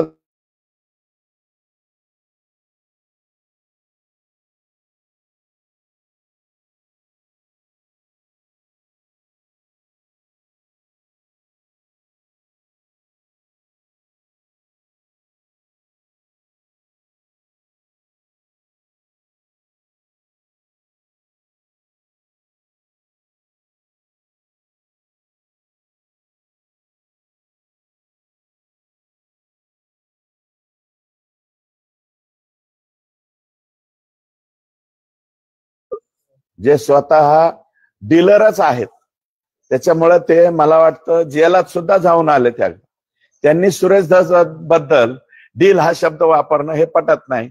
संजय राऊत साहेबांना बहुतेक माहित नसेल, मी फाटका माणूस आहे बरं का. डील बिल हा शब्द सुरेश धसला लागू होत नाही हे कदाचित त्यांना माहित नसेल. त्यांच्या माहितीचे काही लोक आमच्याकडे पाठवावे, ते माहित झाल्याच्या नंतर तुम्हाला कळेल. आणि मला जास्त बोलायचं नाही, मी पहिल्यापासून त्यांच्यावर म्हणतो की ते इंटरनॅशनल स्पीकर आहे. त्या इंटरनॅशनल स्पीकरवर यापेक्षा अधिक मी काही बोलत नाही. आणि मला वाटतं आता विधानसभेच्या निवडणुकीच्या नंतर त्यांच्या मातोश्रीवर सुद्धा त्यांच्याबद्दल कितपत विश्वासार्हता राहिलेली हे मला सांगता येणार नाही. धनंजय मुंडे यांना बेट्स पाल्सी नावाच्या आजारामुळे ते कॅबिनेट बैठकीला आणि हजर राहिले नाही ट्विट केलेले आज. ठीक आहे, ते त्याच्याबद्दल मला काय बोलायचं नाही. ते असतील आजारी होते म्हणून तर मी भेटायला गेलतो. त्याचा धचा मा केला गेला, त्याचं उत्तर दिलंय मी, आता परत रिपीट काय बोलत नाही. दिवसापासून तुम्ही आक्रमकपणे आरोप केले धनंजय मुंडे यांच्यावर आणि ते आजारी असल्यामुळे तुम्ही त्यांना भेटायला देखील गेले, परंतु त्यावेळी नेमकी काय रिएक्शन होती त्यांची? एक मिनिट ऐका, 100% भेटायला जाण्यात काय गैर आहे का? मी भेटायला गेलो, मी डिनाय केलं नाही. तुम्ही टीव्ही वाल्यांनी कोणीतरी हे पर्पजली आहे, आम्हाला माहिती आहे कोण लीक करतं कोण काय करतं, मग करू द्या ना लीक. मी रात्री बेत्रीचा थोडीच भेटायला गेलतो, दिवसा ढवळ्या भेटायला गेलतो, भेटून आलो. हे बघा, एखाद्याचं दुखत असेल आणि दुसऱ्या एक जणांनी सांगितलं की रात्री आजक्या उचक्या देण्यापर्यंत त्यांची परिस्थिती गेलती, दोन्ही डोळ्याचं ऑपरेशन झालं, तर एक मित्र, कंबाईन मित्र म्हणला की तुम्ही भेटून आलं पाहिजे. मी 100% भेटून त्यांना आलो. पण भेटून आलो म्हणजे आता आज काय गप्प बसलोय का मिस्टर पुढारी? मी आज काय गप्प बसलोय का? आता जे आहे बर, मी त्यांना भेटलो आदल्या दिवशी, दुसऱ्या दिवशी 73 कोटीचं जे बोगस, आणि तुम्ही बी जरा एकदा जा ना कॅमेरे बिमेरे घेऊन. परळी मतदारसंघात रातचे दिवसा कामं चालू आहेत ना आता, जे 73 कोटीचे बोगस पैसे उचलले मी म्हणलो त्याचे कामं चालू आहेत, असे फोन येत आहेत परळी मतदारसंघात बरं का, की कामं चालू झाली. काही लोक म्हणते जाऊ द्या बाबा, मागचे का व्हायना आता चालू झाली. आणि आत्ताचा जो रोष आणि रोख माझा आहे धनंजय मुंडे यांच्या बरोबर आहे, त्याच्यामुळं कोण काय बोलतं याला काय अर्थ उरतोय का, असं माझं मत आहे. म्हणाले 4.5 तास तुम्ही त्यांना भेटले. हे बघा, बावनकुळे साहेब आमचे प्रदेशाध्यक्ष आहेत, त्यांनी त्याच्यावरती खुलासा दिलेला आहे, मी सुद्धा खुलासा दिलेला आहे. 20 ते 30 मिनिटाची बैठक झालेली. बोलता बोलता माणसाकडून एखादी चूक होऊ शकते, माणूस हा चुकीचा पुतळा आहे. बावनकुळे साहेब सुद्धा माणूस आहेत ना, बोलता बोलता त्यांनी अर्धा तास म्हणायचे 4.5 तास म्हणले. पण नंतर मी माझ्या प्रदेशाध्यक्षांचा आभार मानतो ना, त्यांनी 3-4 वेळा मला वाटतं त्याचा खुलासा दिलाय. पण आता त्याच्यावरती मला वाटतं परत रिपिटेशन जास्त होऊ नये, कारण ते राज्याचे प्रदेशाध्यक्ष आहे, त्यांना राईट आहे. त्या राईट प्रमाणे त्यांनी बोलवण्याचा, कारण सरकार महायुतीचं असल्यामुळे. माझ्या इथं महायुतीचं सरकार नाहीये, माझ्या मतदारसंघापुरता महायुतीचा मैत्रीपूर्ण लढत होती, त्याच्यामुळे माझ्या इथं महायुती लागू होत नाही, कारण राष्ट्रवादी काँग्रेस पक्षाचा उमेदवार इथं होता. आणि आमच्या प्रदेशाध्यक्षांनी अतिशय व्यवस्थित खुलासा केलेला आहे, त्याच्यामुळे त्यांच्यावरती सुद्धा आता मला वाटतं तिरपी नजर कोणी ठेवू नये, अशा प्रकारची माझी विनंती आहे. अजितदादांनीच त्यांच्या राजीनामाचा चेंडू आता धनंजय मुंडेंकडेच टाकलेला, तुम्ही कसं बघताय आणि तुम्ही मागताय का? माझं म्हणणं आहे की ह्यांच्या राजीनाम्याचा संपूर्ण अधिकार हा अजितदादा पवार यांचाच आहे. अजितदादांनी त्या सांगितलं ना, स्वतः मी सुद्धा राजीनामा दिलेला आहे, मी पाहिलेला आहे अजितदादांनी राजीनामा. आम्ही जरी विरोधी पार्टीत असलो तरी अजितदादांनी राजीनामा दिलेला पाहिलेला आहे. ज्यावेळेस 71,000 कोटीचा त्यांच्यावरती जास्त भ्रष्टाचार व्हायला लागला, 71 कोटी 71,000 कोटी 71,000 कोटी याचा भडीमार झाल्यावर त्यांनी राजीनामा दिला. तसं माझं म्हणणं काय आहे की धनंजय मुंडेंनी देऊन टाका ना, आता थोड्या दिवसापुरता राजीनामा द्या ना, आणि तुमचा संबंध जर संतोष देशमुखच्या खुनामध्ये नाही आला, हे जे भ्रष्टाचाराचं आहे याच्यात नाही आला, तर परत पुनर्स्थापित व्हा ना तुम्ही. परंतु तुम्ही का चिटकून बसलाय त्याला, कशामुळे अलगत चिटकून बसलाय? आणि त्याच्यामुळे आमचे कुठं अजितदादाच्या पक्षाची पाहिजे तेवढी प्रसिद्धी होती, त्याच्यामुळे आम्हाला बी आनंद वाटतोय. कशाला प्रसिद्धी कोणाची होती याच्यात? सर्वाधिक जास्त फायदा धनंजय मुंडे यांनी राजीनामा न दिल्याचा कोणाला होणार आहे? तर तो माननीय अजितदादा पवार यांच्या पक्षाला होणार, असं माझं मत आहे. सर्वाधिक जास्त फायदा आरोप केले यावर मुख्यमंत्र्यांकडे आपण तक्रार केली आहे का, आणि त्याच्यावर काही कारवाई झाली? 100% सगळ्यांच्या बाबतीत लेखी संतोष देशमुखच्या खून प्रकरणापासून मी बिंदू नामावलीच्या बाबतीत पत्र दिलेत. मी जे अधिकारी लोक करुणा मुंडेंच्या गाडीमध्ये पिस्तोल ठेवतात त्यांच्या तक्रारी दिल्यात, रश्मीजी शुक्ला मॅडम कडे दिल्यात, आता HCB कडे सुद्धा देणार आहेत. सगळे पत्र रेडी आहेत. भास्कर केंद्रे म्हणले ना माझ्याकडे टायर नाही. भास्कर केंद्रेकडे काय काय आहे त्याचे सगळे पुरावे कुठून येतात? मला परळीतूनच येतात.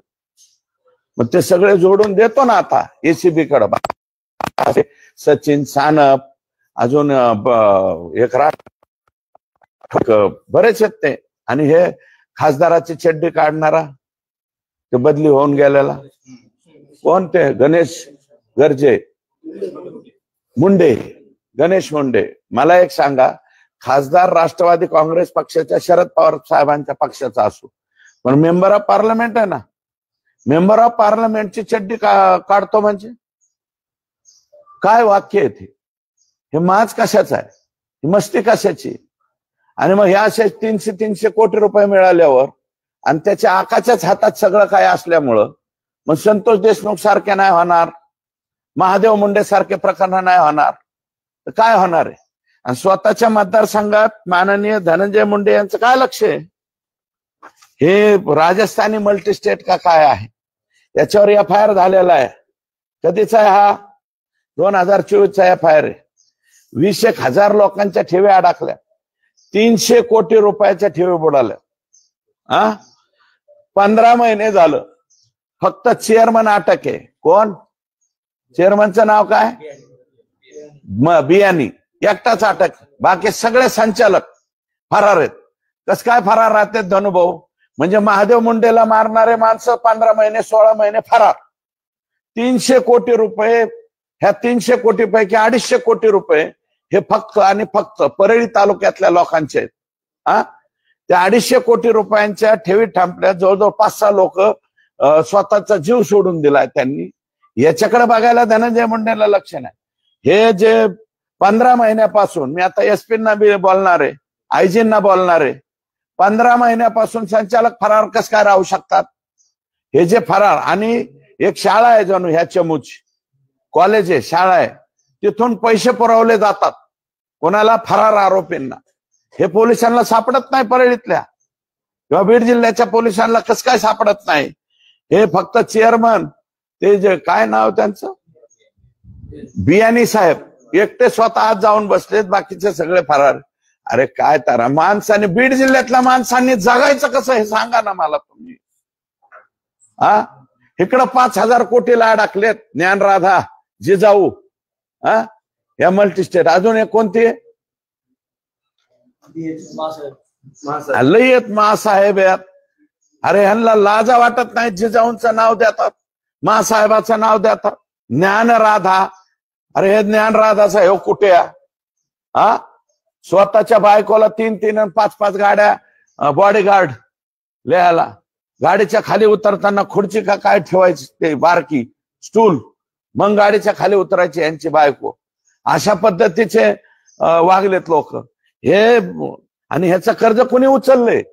सगळं धनंजय मुंडे आणि वाल्मिक कराड यांच्या शिफारशीवर हे 300 कोटीचं वाटोळं झालेलं आहे. माहिती आहे का? मला माहिती, मी माहिती घेतली आहे.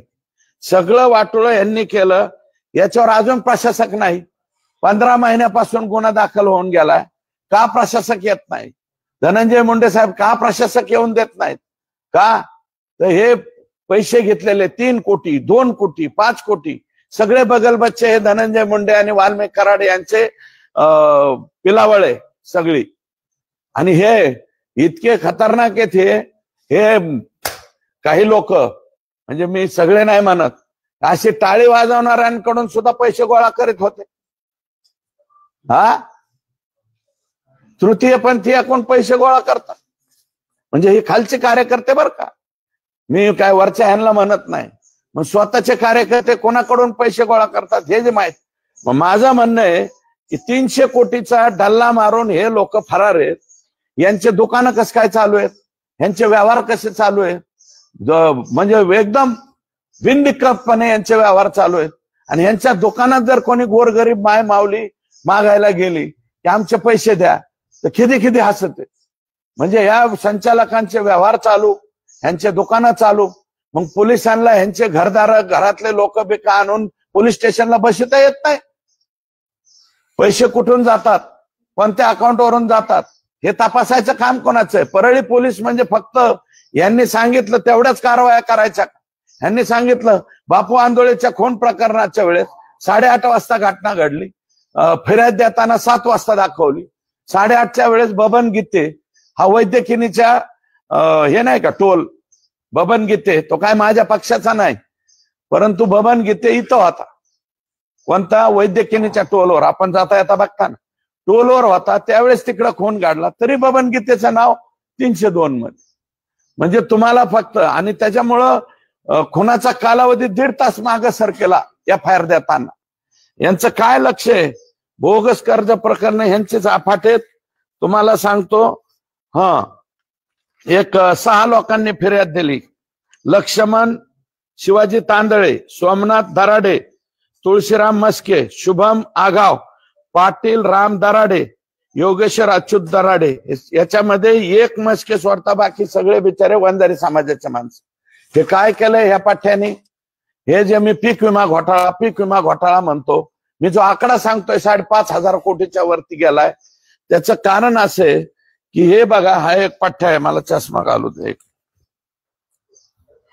ऋषिकेश पिता गोविंद आंधळे हा पोरगा सारडगावचा का काय, हे सारडगावचा. आणि हे सगळे जे लोक आहेत ना, हे मस्के, हे जे नावं सांगितले, हे सारडगावचे. यांनी काय केलंय, विविध कामासाठी याची CSC सेंटर होतं ऋषिकेश आंधळेचं, याच्याकडे जायचं. तो पीक विमा भरणे, तसेच आधार दुरुस्ती करणे, पॅन कार्ड काढणे, हे काम करायचे. यांनी काय केलं, यांनी CSC सेंटर माजलगाव तालुक्यात काढले यांच्या नावावर. यांना म्हणला मी तुमचे कागद.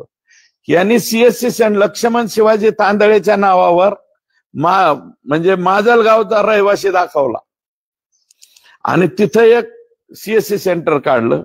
सोमनाथ दराडेच्या नावाने माजलगावला CSC सेंटर काढलं. तुळशीराम अर्जुन मस्केच्या नावाने माजलगावला, राहणार सारडगाव, तालुका माजलगाव. म्हणजे माणसं कुठून सापडायचे मला सांगा. सारडगावचा माणूस, सारडगाव तालुका, कारण ते व्हाईस चेअरमन होते बघा मुंडे साहेबाच्या कालावधीपासून, आगाव त्यांचं गाव आहे. आणि एक पंडित अण्णा बरोबर असायचं, त्यांचं बी गाव तेच आहे. तर त्या सारडगावच्या पट्ट्याने काय केलं, सोमनाथ दराडेचं माजलगाव, मस्केचं माजलगाव,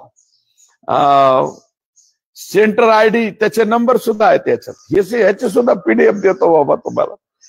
आणि असे दर्शवून शुभम शिवाजी आघाव माजलगाव, पाटील राम दराडे याचं माजलगावला, आणि योगेश्वर अच्युत दराडे यांनी CSC सेंटर माजलगाव.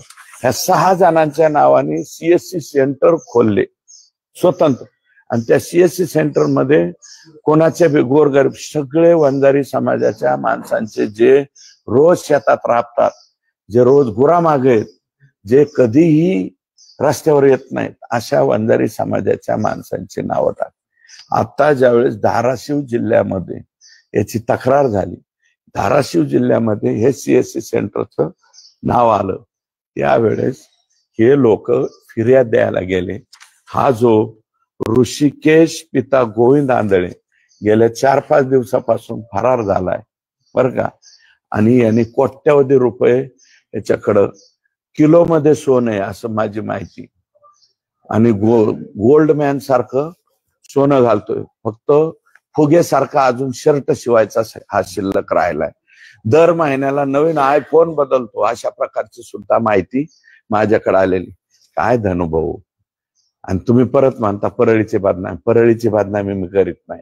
हे बगल बच्चे, आणि मी विचारलं सारडगावच्या आणि तिथल्या लोक, हे वंजारी समाजाचेच लोक आहेत. तुम्ही काही झालं की जातपात आणता, OBC मराठा ठाम कुठं, हे काय, हे तुमच्याच समाजाच्या लोकांची वाटोळ केलंय. आणि देशमुख हत्या प्रकरणाला 70 दिवस झाले, त्यांना अन्नत्यागचा 25 तारखेपासून करणार. हो, मी त्यांच्या बरोबर राहील. मी देशमुख कुटुंबियापासून पहिल्यापासून आहे, शेवटपर्यंत राहील. पण सुप्रियाताई आले होते तिथे भेटायला, अगदी मनोज दराडे उद्या जात आहे, आणि संजय राऊत सांगतात त्याप्रमाणे स्वतः उद्धव ठाकरे भेट देणार आहे. 70 दिवसाच्या नंतर आल्याबद्दल आभार. सुप्रियाताई सुद्धा आल्या, काही वेळा माझ्याबद्दल चांगल्या बोलल्या, त्याच्याबद्दल त्यांचा आभार. पण 70 दिवसाच्या नंतर कशाला उद्धव साहेब येतात तुम्ही? आता आमची विनंती, काय येऊन करणार आता चार्जशीट फाईल होईल काही दिवसामध्ये. थोडं राहिले अजून. आम्ही काही साईड ऍक्टरच्या बाबतीत पत्र दिलंय ना, ते डॉक्टर वाय बासे, महाराजा तांदळे कोणे उर्फ महाराजा, आणि ज्यांनी ज्यांनी आकाला बाहेर जाण्याला फिरण्याला मदत केली, ते बिकड हे ते, यांच्या बाबतीत स्वतंत्र मोका लागावा. हे सहआरोपी करावेत का स्वतंत्र मोका लावा, याच्यावरती आम्ही विचार करतोय, देशमुख कुटुंबीय आणि आम्ही. कारण यांना सहआरोपी करण्याच्या नादात मेन आरोपींना जाऊ द्या, आता ते न बोललेलं बरं. त्याच्यामुळं हे मदत करणारे आणि हे सुद्धा लोक इतके बेमालूमपणे मदत करतात. आणि अजून मला वाटतं आज धनंजयने काहीतरी स्टेटमेंट केलंय, कोणत्या कोणत्या तारखेला मटण पोहोच होतंय आकाला जेलमध्ये, कुठं काय होतंय असं काहीतरी आलंय.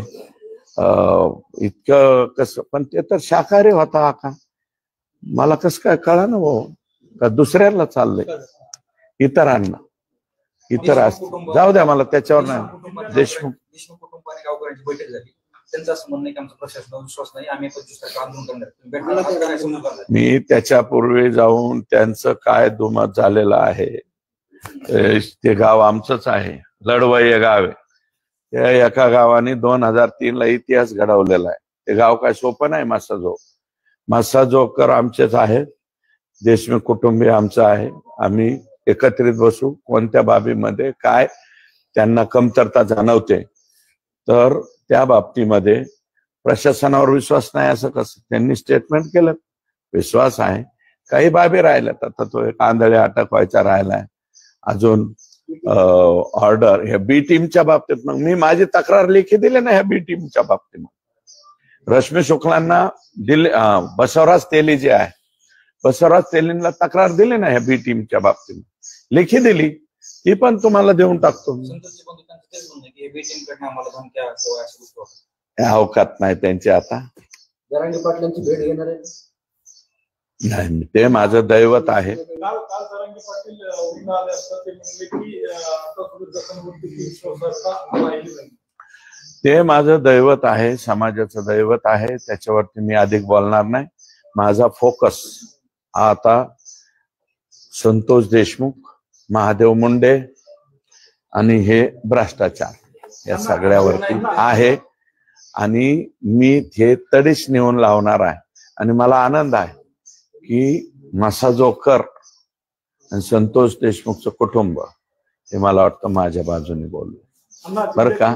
मला कोणाचं बाकी काहीच नको, ते कुटुंब बोललं त्यात मी समाधानी. आणि ह्याच्या बाबतीत मी शेवट पण A to Z यांचं नीट वाकडं केल्याशिवाय मी काय आता स्वस्त बसत नाही, एवढं माझं मत आहे.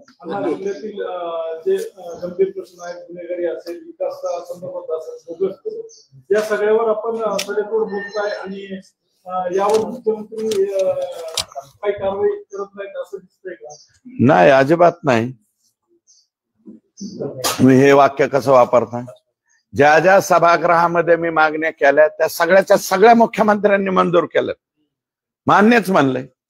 नंतर उज्ज्वल निकम साहेबांची सुद्धा फाईल जी आहे ती मूळ झालेली आहे. आणि मुख्यमंत्र्यांनी काय करायचं ठेवलंय.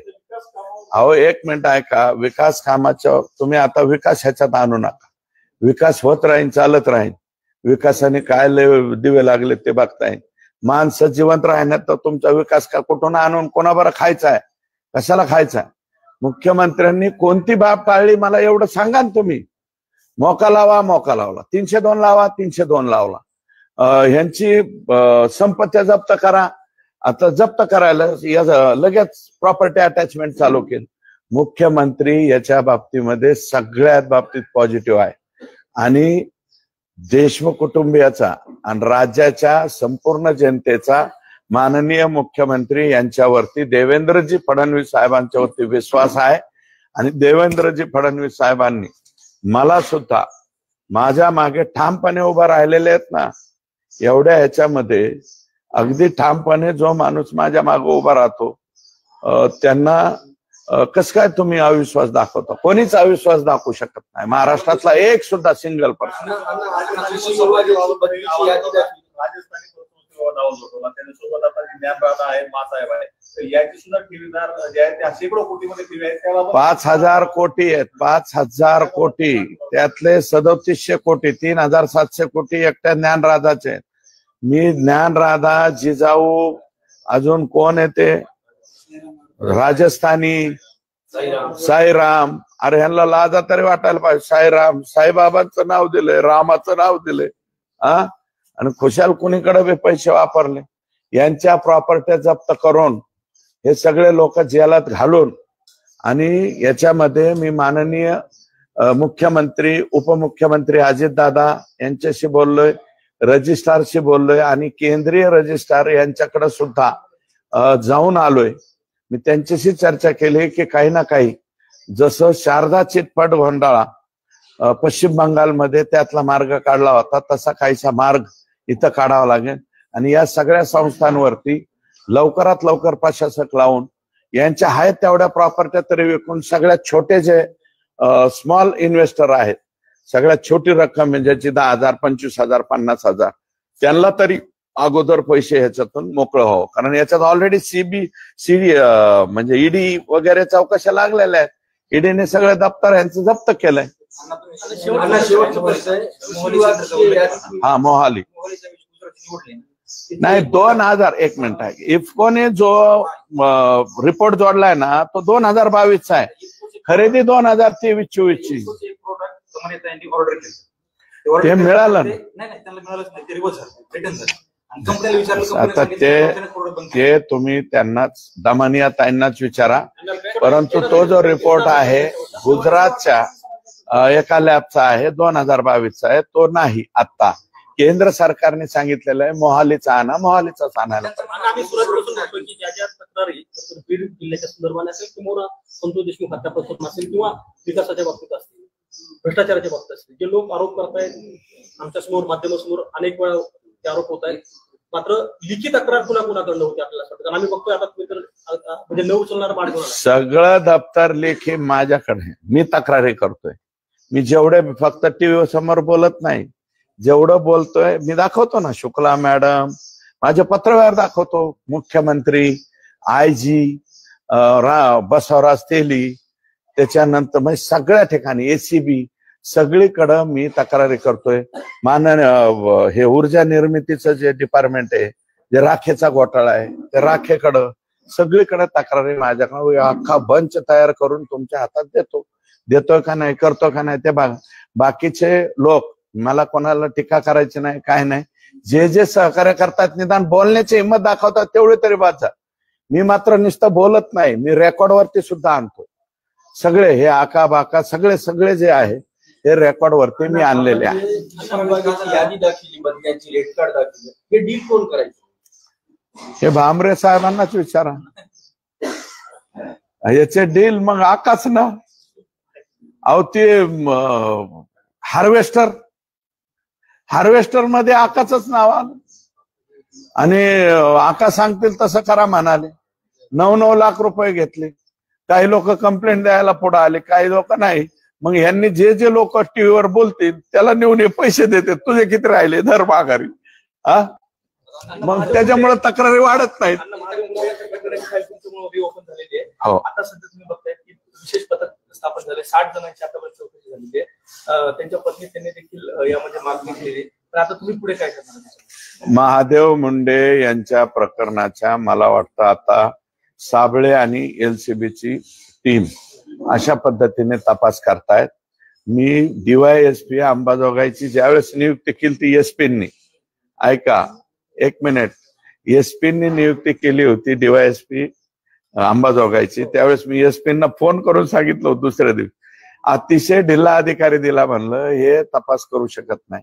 आता साबळे का कोण नावाचे अधिकारी दिलेले, मला वाटतं त्यांनी एलसीबी पण सांभाळलेली. एलसीबीची टीम आणि हे 100% महादेव मुंडेचे पोलिसच्या पुढे काहीच झाकू शकत नाही. जगात कुठेही झाकण, स्कॉटलँड यार्ड आणि नंतर महाराष्ट्र पोलीस झाकणार नाही, हे उचलून आत घालणार. आणि महादेव मुंडेच्या माऊलीचे डोळ्यातले अश्रू आणि त्याच्या लेकराच्या डोळ्यातले अश्रू हे मी बघितलेले. त्याच्यामुळं त्यांना सुट्टी नाही. आता या सगळ्या प्रकारात तुम्ही बोंडवे कुटुंबाचा देखील उल्लेख केला होता. बोंडवे कुटुंबाच्या संदर्भात सुद्धा पुन्हा एकदा तपास करून त्या प्रकरणाची कुठपर्यंत तपास आलाय काही? मी माहिती नाही घेतली. त्याची चौकशी चालू आहे. कारण ते आपल्या डोंबरी तलावात बुडून मारण्यात आला अशा प्रकारची त्यांच्या वडिलांची तक्रार आहे. तर त्या बाबतीत सुद्धा मी लक्ष घालेन. मसाजोगचे जे लोक आहेत तिकडे एक अधिकारी होते पंकज कुमार, ते परत पाहिजे म्हणून मागणी करत आहेत. मी पत्र दिलंय मुख्यमंत्र्यांना. ऍडिशनल SP अंबाजोगाई म्हणून पंकज कुमावत यांना इथं देण्यात यावं. आता देतात का नाही ते बघूया. ओके. थँक्यू.